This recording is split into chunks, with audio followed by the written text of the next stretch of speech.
देखा प्रभु, कैसे बाली ने महाराज सुग्रीव की आधी शक्ति ले ली।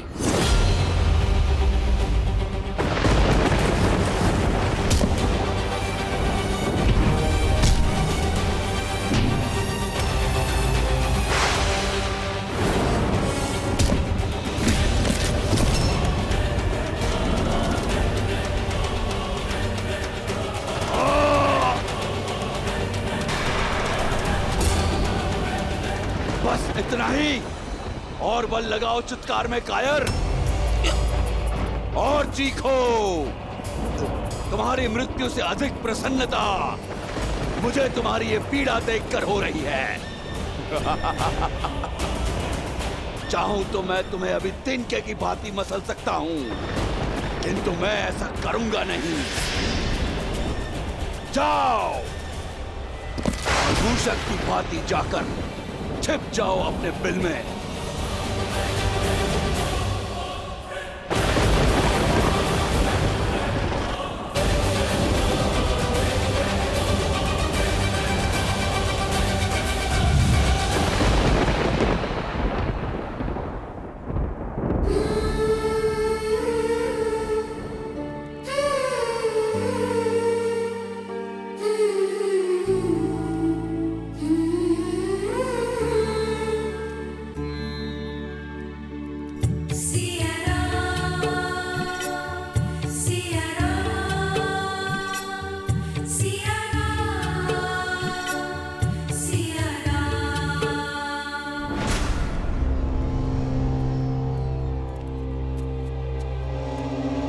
खा लो,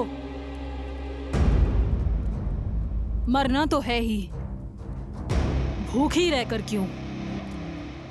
जब तक दशानन प्रसन्न है खा लो, और यदि दशानन रुष्ट हो गए तो ना भोजन मिलेगा और ना जल, और ना ही जिसके नाम की तुम रट लगा के बैठी हो वो राम कभी आएगा। लंका अवश्य सोने की बनी है, पर मकड़ी के पाश की भांति है। रहस्यों का पिटारा है ये लंका। जन्म यहाँ लिया, जीवन यहाँ बिताया, और हमें भी नहीं पता कि ये लंका कितनी बड़ी है और इसमें कितना रहस्य छुपा है। यदि तुम्हारा राम तैरते डूबते यहाँ तक आ भी गया तब भी तुम्हें खोज नहीं पाएगा वो।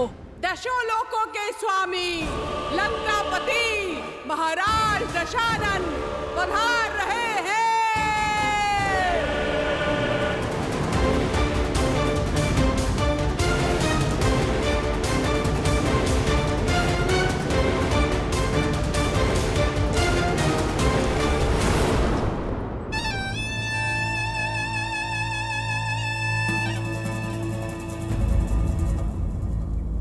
आओ सीता, चलो मेरे साथ। ये मेरा सबसे प्रिय अनुज, मेरा सबसे घनिष्ठ मित्र, मेरे पुत्र समान और मेरा सबसे विश्वासप्रद मंत्री विभीषण है। ये एक वनवासिनी का हरण करने वाले राक्षस का आदेश नहीं, लंकेश दशानन रावण का अयोध्या की महारानी से विनम्र निवेदन है। इसलिए राजधर्म और नीतियों का पालन करते हुए मैं अपने मंत्री को अपने साथ लाया हूं। मिथिला नरेश की मैथिली हो तुम, अयोध्या की रानी हो तुम। एक राजा का निमंत्रण अस्वीकार करना अयोध्या की नीति नहीं। क्या अयोध्या की रानी अपने राजधर्म से विमुख हो जाएगी? नहीं। आओ मेरे साथ, ये लंकेश तुम्हें लंका की भव्यता दिखाना चाहता है।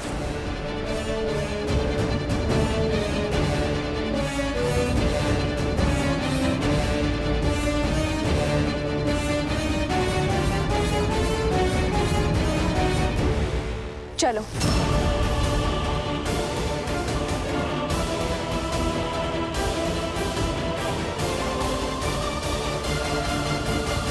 महादेव, रावण सीता को कहां ले जा रहा है?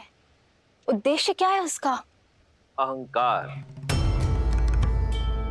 अहंकार का केवल एक ही उद्देश्य होता है देवी, स्वयं को दूसरों से अधिक श्रेष्ठ दिखाना। और रावण का प्रत्येक कर्म देवी सीता के समक्ष स्वयं को श्री राम से अधिक योग्य सिद्ध करने का प्रयास ही तो है, जिसमें वो सफल नहीं होगा।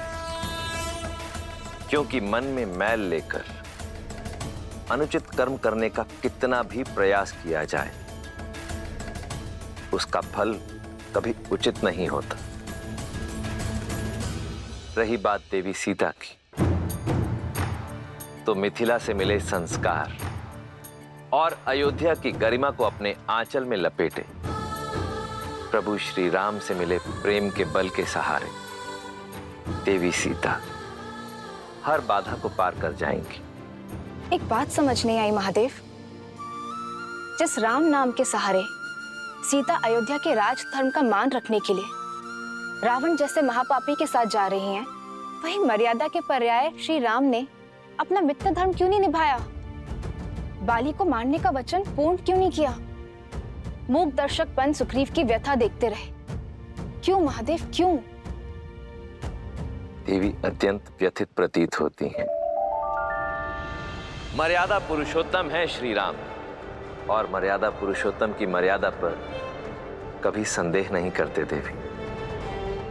श्री राम जो भी करते हैं उसके पीछे सदैव एक बड़ा उद्देश्य छिपा होता है। सुग्रीव की सहायता क्यों नहीं की, इसका उत्तर भी शीघ्र मिल जाएगा।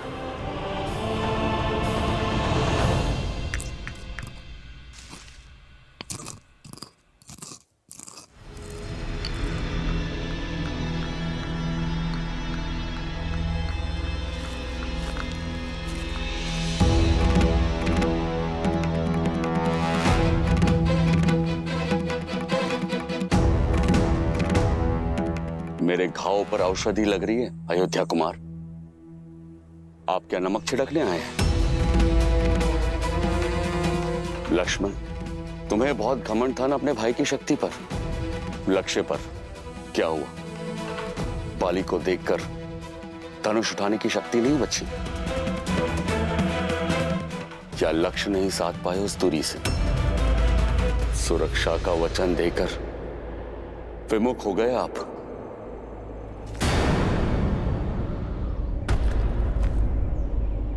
पर आपका भी क्या दोष, बाली के बल से बड़े बड़े योद्धा भी भयभीत हो जाते हैं। आपके हाथ भी भय से कांप गए होंगे। सीमा मत लांघिए वानरराज, भूलिए मत जिन पर लांछन लगा रहे हैं वो रघुवंशी दशरथ नंदन श्री राम हैं, जिनके शौर्य का तेज ढक सके ऐसा मेघ अब तक जन्मा नहीं है। मेरे मित्र को उल्हाना देने का पूरा अधिकार है। तन की पीड़ा से अधिक मन की पीड़ा का बाहर निकलना आवश्यक है। धैर्य रखिए महाराज, जिनका जन्म ही उद्देश्य पूर्ति के लिए हुआ है, वो बिना उद्देश्य कुछ नहीं करेंगे। महाराज, यदि प्रभु ने बाण नहीं चलाया तो उसका कोई कारण अवश्य होगा। क्या कारण होगा हनुमान? और अब क्या मैं अपने मन की व्यथा तक नहीं कह सकता? आप पर आपकी मित्रता का विश्वास का मोल अपने जीवन से चुकाना पड़ सकता था मुझे। ऐसी होती है मित्रता। सच्ची मित्रता तो वो है जो अपने मित्र को हानि से बचाए, उसके प्राण की रक्षा करे, ना ही उसके प्राणों का संकट बन जाए। मित्र, मैंने बाण इसलिए नहीं चलाया मित्र, क्योंकि तुम्हारे प्राण रक्षा करना चाहता था। धनुष मैंने अवश्य उठाया था, लक्ष्य भी साधा था, ना अपना वचन भूला हूं मित्र, और ना ही बाली से भयभीत हुआ हूं। हाँ, भ्रमित अवश्य हुआ हूं। मुझे ये ज्ञात ही नहीं था मित्र कि आप दोनों भाई दिखने में बिल्कुल एक समान हैं। आप दोनों का रूप रंग, भाव भंगिमा, आकार विकार, नाक नक्श इतने समान है। ये सत्य है मित्र कि मैं ये निर्णय ही नहीं कर पाया कि आप दोनों में से कौन बाली है और कौन सुग्रीव।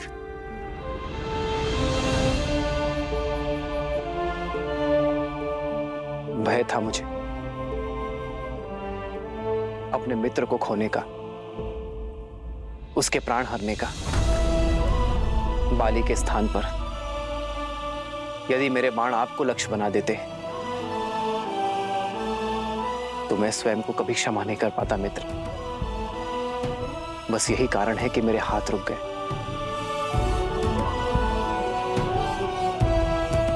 आपके दुख का आभास है मुझे मित्र। मेरे कारण आपके तन और मन को जो पीड़ा सहनी पड़ी है, उसके लिए मैं क्षमा प्रार्थी हूं मित्र।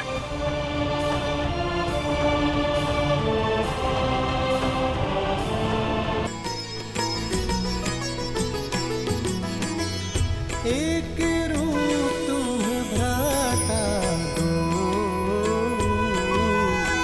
तेहि भ्रमते नहीं मरे सो।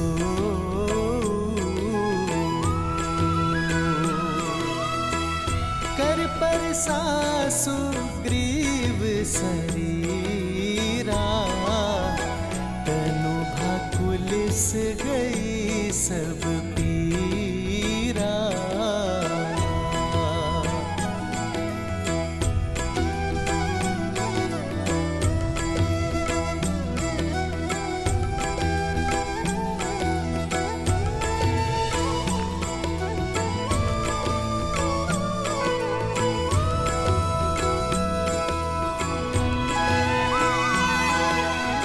क्षमा मांगकर मुझे और लज्जित ना करे श्री राम।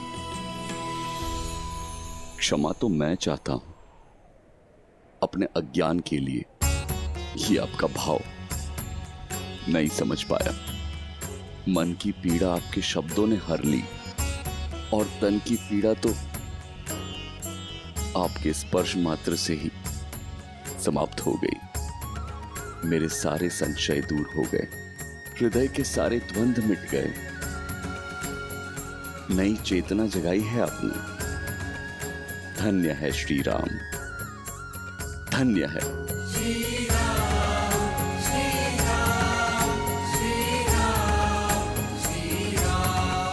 बताइए क्या आदेश है मेरे लिए? मित्र,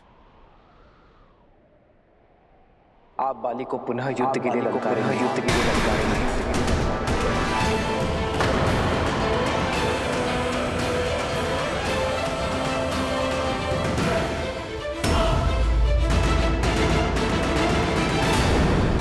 धन्य है।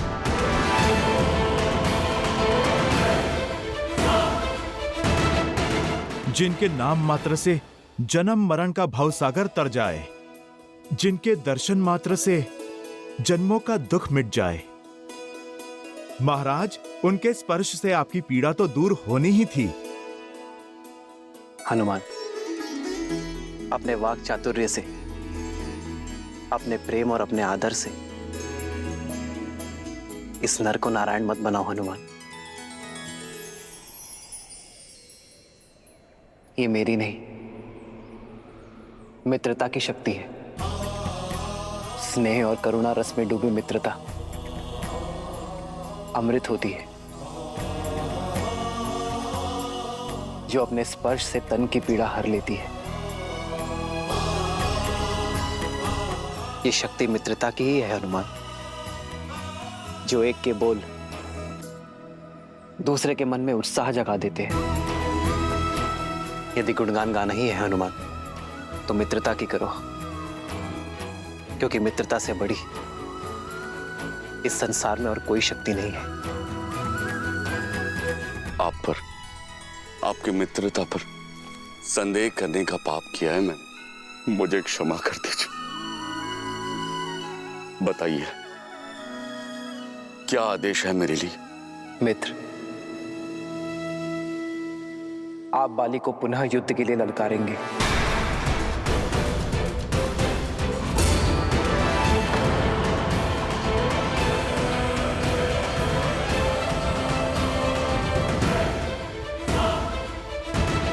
मेरे लिए पवित्र और अत्यंत प्रिय है।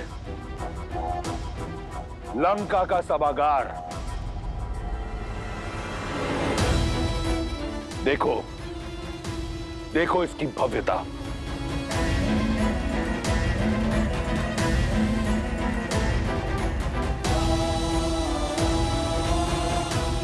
इस समृद्ध सभागार का एक एक स्वर्णिम पत्थर रावण के रक्त, समर्पण और अथक परिश्रम का साक्षी है। ऐसी भव्यता ना तो इंद्र के अमरावती में है, ना ही विष्णु के वैकुंठ में। ऐसा गौरव ना ब्रह्मलोक में है और ना सूर्यलोक में इतना तेज। यह है मेरा सिंहासन। यहीं बैठकर मैं 10 लोकों पर शासन करता हूं। एक बार तुम मेरी पटरानी बन जाओगी तो इस सिंहासन पर मैं तुम्हें अपने साथ स्थान दूंगा। बस एक बार मेरा प्रस्ताव स्वीकार कर लो।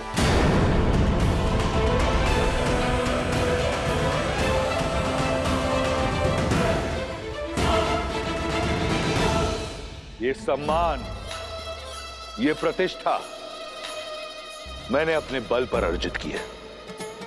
तुमने केवल 10 लोकों के स्वामी को देखा है, एक रक्षराज को देखा है। आज तुम दशानन को जानोगी। वो दशानन जिसका बचपन अभाव में बीता, जिसने एक टूटी कुटिया में जन्म लिया, अपने साहस और हठ से भव्यता का ये महासागर पाया, अपने पिता का परित्याग सहा, भूख और प्यास से बिलखते हुए अपने भाई बहनों का करुण रुदन सहा, बलशालियों का तिरस्कार सहा। ऐसी अनगिनत कठिनाइयों की अनेक सीढ़ियां चढ़कर यहां तक पहुंचा हूं मैं। जो प्राप्त किया अपने बल से, प्रहार से, प्रयास से, नियति से छीन कर किया, अपने शौर्य, अपने कर्म, अपनी इच्छा शक्ति से किया।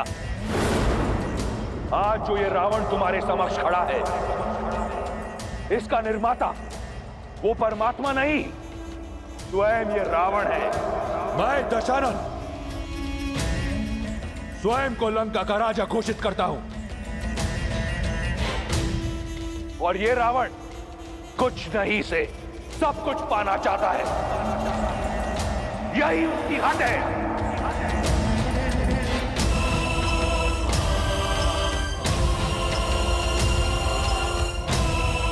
बस यही है लंकेश दशानन रावण की कथा, उसकी विजय गाथा। तुम्हारे राम की कथा क्या है? उसने क्या पाया, क्या अर्जित किया? कौन है राम? रघुवंश का कुल दीपक, राजा नेमी का पुत्र, राजमहल में जन्म लिया, सोने की थाल में रसोइयों से बना 56 भोग खाया। भाग्य ने राजकुमार बनाया उसे, परंतु उसके कर्मों ने एक तुच्छ वनवासी, जो वन के कांटों से लड़ने के लिए पादुका तक नहीं पहन सकता, जो 2 समय का भोजन नहीं ला सकता। अरे पति वो जो अपनी पत्नी की सुरक्षा कर सके, पुरुष वो जो अपनी स्त्री को श्रृंगार दे सके। क्या दिया है उस राम ने तुम्हें सीता? ऐसा क्या है कि तुम उस तुच्छ वनवासी से प्रीत लगाकर बैठी हो? ऐसा क्या है कि तुम दशानन को पाने का अवसर खो रही हो? क्या है राम मेरी तुलना में? यदि तुम्हारी विजय गाथा समाप्त हो गई हो तो मैं अपना उत्तर सुनाऊं? इसी की तो प्रतीक्षा में हूं मैं। ब्रह्मांड विजय के नाम पर इस संसार की हर वस्तु को अपने अधीन बनाने की चेष्टा में तुम ये तो भूल ही गए कि एक स्वाभिमानी स्त्री का प्रेम, उसका सम्मान, उसकी आत्मा कोई वस्तु नहीं है, जिसे तुम अपने स्वर्ण की चमक धमक दिखाकर आकर्षित कर सको। जब अपनी इच्छा से अपने श्री राम के लिए उनके साथ चली इस 13 वर्ष की वन यात्रा में एक बात तो स्पष्ट हो गई है रावण, कि एक स्त्री को जीने के लिए सुविधा और संसाधन नहीं, एक साथी का निस्वार्थ और समर्पित प्रेम चाहिए।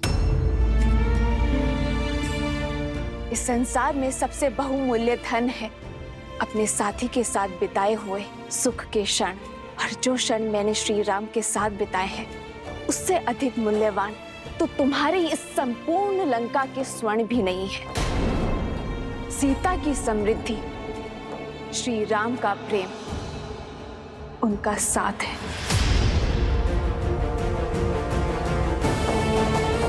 तुम अपनी संपत्ति दिखा रहे हो ना रावण, परंतु ये भूल गए संपत्ति अपनों से बनती है, उनके आदर और सम्मान से बनती है, भय से नहीं। तुम्हारे भाई है ना ये, कितना प्रेम और कितना सम्मान करते हैं ये तुम्हारा, या केवल भय है इन्हें तुमसे?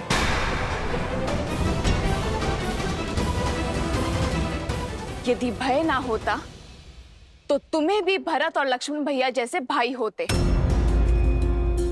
एक भाई जो अपने भाई की चरण पादुका को अपने मस्तक पर ढोकर उनके नाम से अयोध्या का राज्य चला रहा है। एक भाई जिसने अपने पत्नी, परिवार, सुख सुविधा को छोड़कर अपने भाई की ढाल बनकर उनके साथ वन में खड़ा है। वो प्रजा जो 14 वर्षों से प्रतीक्षा कर रही है कि कब राम नाम का सूर्य आएगा और कब उनके घर में दीपक जलेंगे।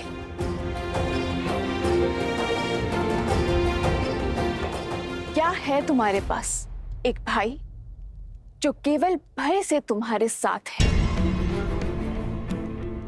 जिसके मन में और मस्तक में किसी और की भक्ति और किसी और के नाम का तिलक लगा है?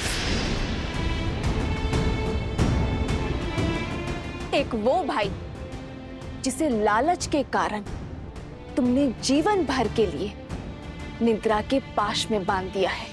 वो पुत्र जिसे संस्कार नहीं दिए तुमने, पर शस्त्र बनाकर पाला है उसे। श्री राम से बड़ा ना कोई धन है और ना कोई रत्न।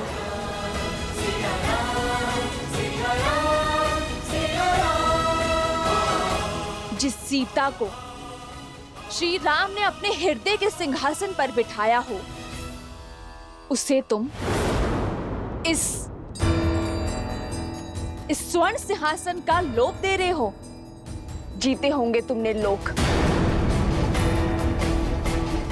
किंतु मेरे श्री राम ने अयोध्या से निकलकर इतने हृदय जीते हैं कि यदि तुम गिनने बैठोगे ना तो तुम्हारा ये जीवन कम पड़ जाएगा।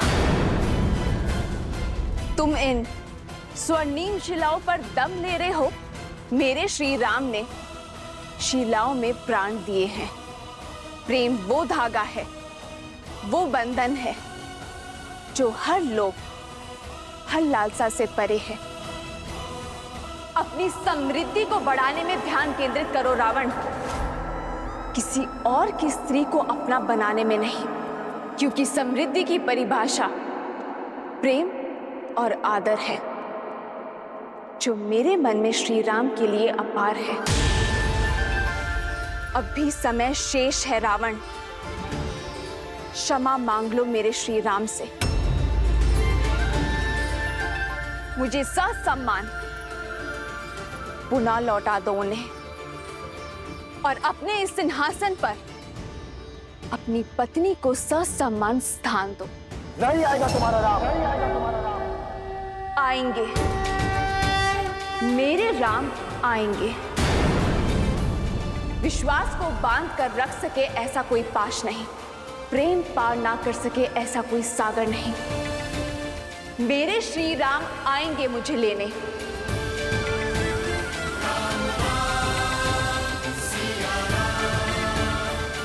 मेरा विचार है हमारा संवाद समाप्त हुआ। अब मैं वाटिका में जाके अपनी समृद्धि का आनंद लेना चाहती हूँ। अपने श्री राम के साथ बिताए हर क्षण को स्मरण करने जा रही हूँ।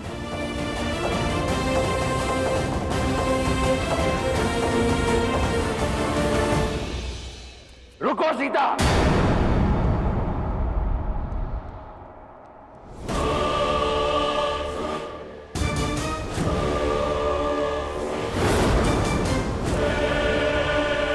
मेरे प्रेम को मेरी दुर्बलता समझने की भूल मत करना।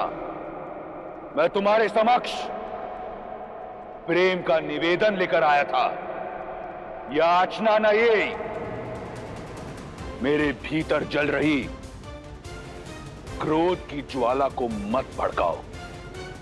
यदि मेरा हृदय तुम्हारे प्रेम से रिक्त हो गया तो ये क्रूर बन जाएगा। यदि मैं तुम्हारा प्रेम ना पा सका तो ये समस्त संसार रावण के नाम मात्र से भयभीत होगा। मेरे भीतर सो रहे राक्षस को मत जगाओ।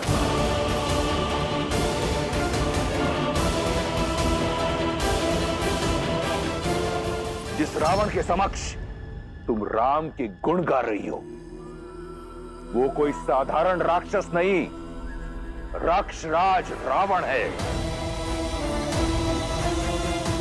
यदि मैं चाहूं तो इसी क्षण तुम्हारे राम का वध करके तुम्हारे मस्तक से यह सिंदूर मिटा सकता हूं, तुम्हारी गरिमा को कटोट सकता हूं, तुम्हारे सम्मान को रौंद सकता हूं। यह केवल मेरा प्रेम है जिसने मुझे रोका हुआ है।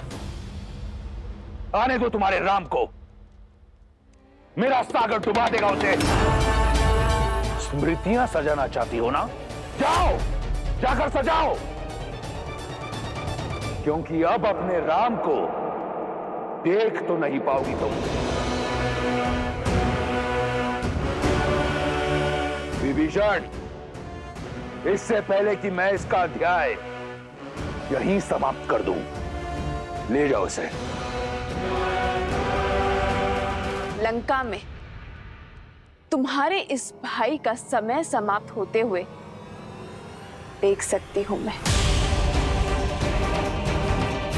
और जब छत गिरती है ना तो दीवारें भी नहीं बचती विभीषण जी। विभीषण!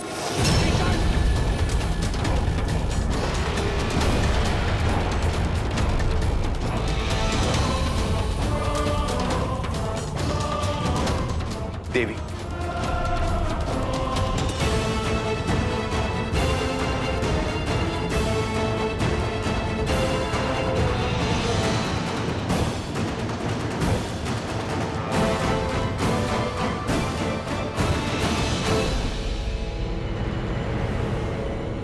तिनके की भांति कुचल दिया मैंने आज उस विश्वासघाती सुग्रीव को। मेरे समक्ष ऐसे चीख रहा था जैसे गज के पांव के नीचे मूषक। इतना आनंद तो मुझे जीवन में कभी नहीं आया था जितना उस कायर की अस्थियां चटकाने में आया। ऋषिमुख पर्वत पर किसी गुफा में छुपकर अपने घाव सेक रहा होगा वो। समझ आया पुत्र अंगद?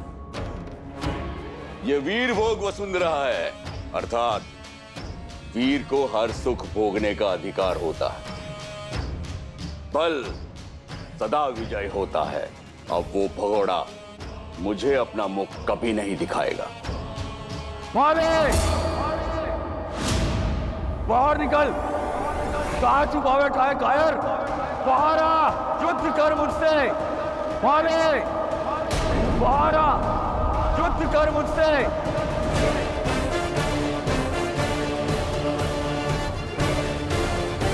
मैंने वानरराज सुग्रीव को पुष्पों की माला पहना तो दी है, परंतु क्या बाली एक बार पुनः बाहर आएगा?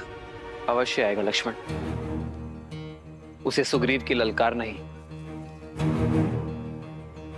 अहंकार की पुकार यहां लेकर आएगी। परंतु आप इतने विश्वास के साथ कैसे कह सकते हैं भैया? यदि बाली ने सुग्रीव के गले में वो माला देख ली और उसे संदेह हो गया तो? यदि उसे हमारी योजना का तनिक भी भान हो गया तो फिर?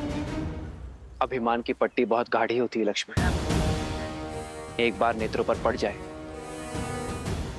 फिर कुछ दिखाई नहीं देता। बल के मद में डूबे अभिमानी ये जान ही नहीं पाते कि उन्हें कौन से युद्ध लड़ने चाहिए और कौन से टालने। आज बाली का अहंकार ही उसे यहां तक खींच कर लाएगा। सुग्रीव से लड़ने अवश्य आएगा लक्ष्मण। बाली, कायर, बाहर आ, युद्ध कर मुझसे। ये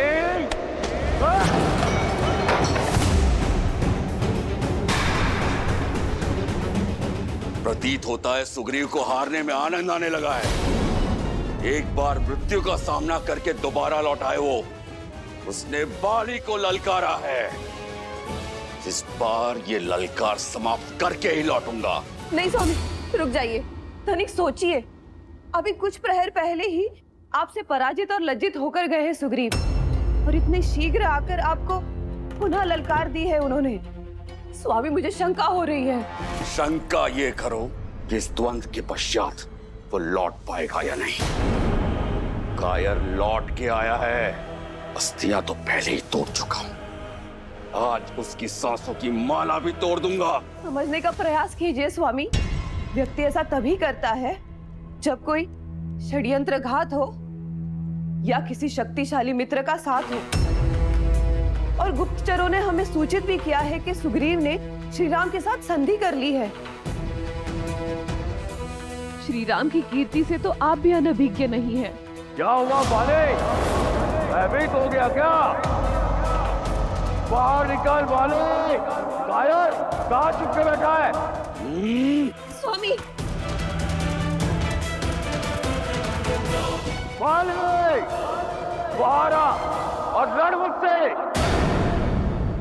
नहीं स्वामी, यदि एक युद्ध नहीं लड़ेंगे तो कोई अनर्थ नहीं होगा। श्वेत वस्त्र पर कीचड़ का एक छींटा भी बहुत बड़ा दिखता है तारा।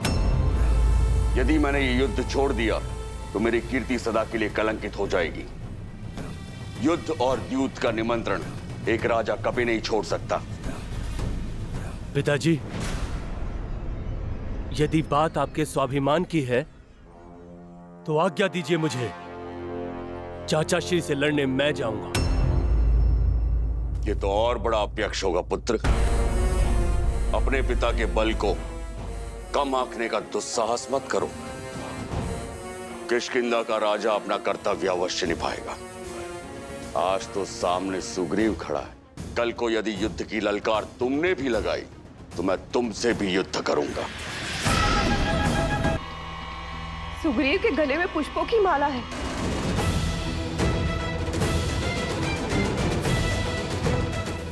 अब तो समझ जाइए स्वामी, सुग्रीव अवश्य ही कुछ अनिष्ट करने वाला है।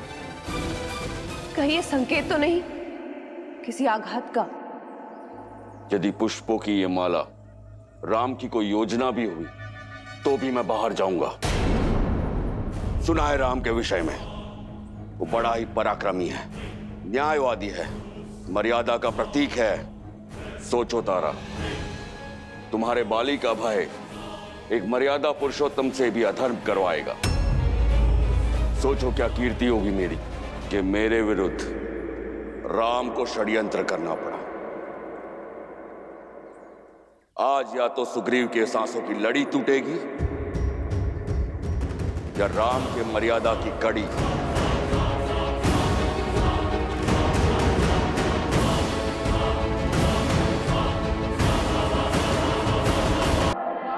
कायर, बाहर आ, युद्ध कर मुझसे।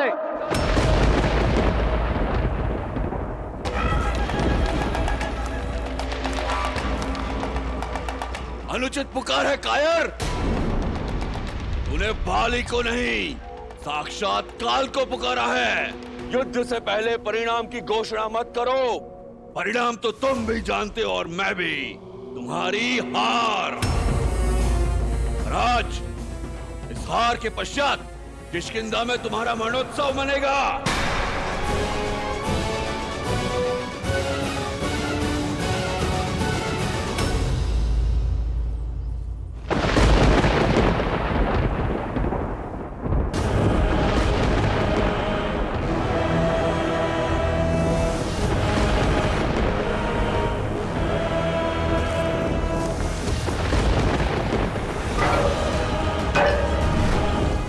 अब कैसा विलंब भैया?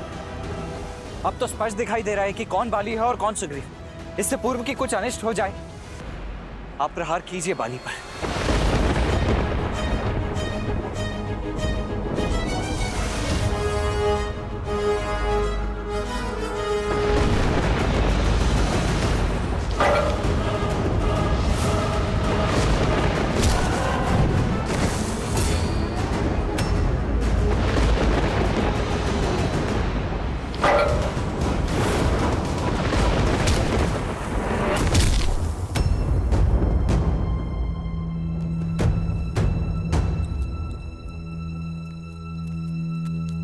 अंगद, तुम्हारे पिताश्री।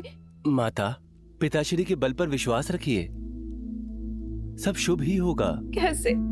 दो भाइयों के बीच युद्ध होना केवल अशुभ लाता है अंगद। तुम्हारे पिताश्री को रोकने का मैंने बहुत प्रयास किया, किंतु उन्होंने मेरी बात नहीं मानी। और अब तो तुम्हारे चाचा श्री के साथ राम और लक्ष्मण का साथ है। मेरा मन बहुत विचलित हो रहा है पुत्र। आपकी पीड़ा मैं समझता हूँ माता। चलिए, मैं आपको पिताश्री के पास ले चलता हूँ।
के लिए सच हो जा कायर। तुम्हारी मृत्यु पर बस एक दुख रहेगा,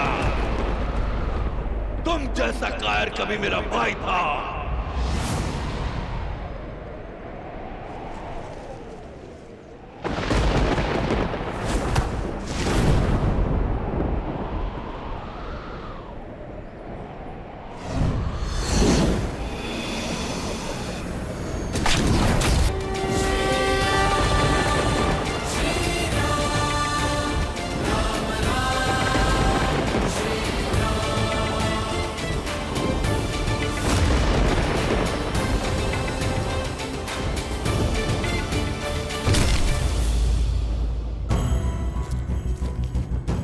नहीं महारानी, आपका वहां जाना उचित नहीं है।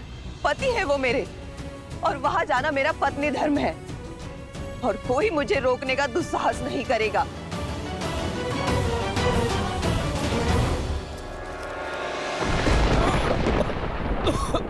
श्री रामचंद्र कृपालु भजु मन हरण भव भय दारुणम् तव कंज लोचन कंज मुख कर कंज पद कंजारुणम्। श्री राम श्री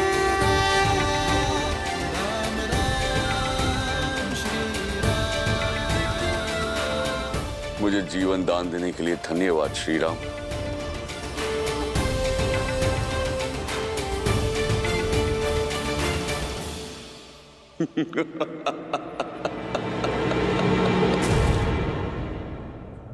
तो तुम हो मर्यादा पुरुषोत्तम श्री राम। धर्मात्मा राजा दशरथ नंदन राम, रघुवंशी राम, जिसकी नीति, शौर्य, धर्म और करुणा की कीर्ति तीनों लोकों में फैली है। पर संसार को आज मैंने आपके और एक गुण का वर्णन दिया है कि राम करुणा के सागर नहीं, छल का कुआं है।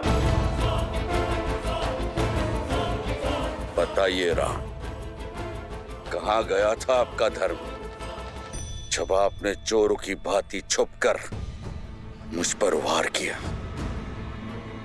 कहां गई थी आपकी मर्यादा, आपका शौर्य,